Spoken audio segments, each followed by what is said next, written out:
కూటమి ఎంపీ అభ్యర్థి దగ్గుమల్ల ప్రసాదరావును గెలిపించాలని పవన్ కళ్యాణ్ కోరారు.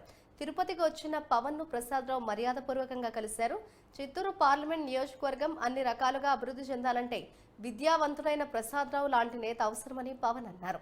నిత్యం అందుబాటులో ఉంటూ అందరి సమస్యలు పరిష్కరిస్తారని అన్నారు.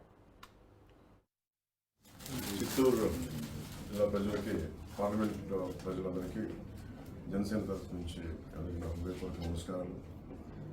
దగ్గుమల్ల ప్రసాదరావు గారు మనకి కూటమి తెలుగుదేశం పార్టీ కూటమి నుంచి పార్లమెంట్ అభ్యర్థిగా పోటీ చేస్తున్నారు. ఇలా గతంలో ఉన్నతాధికారిగా మన జాయింట్ కమిషనర్గా ఇన్కమ్ ట్యాక్స్ పనిచేశారు.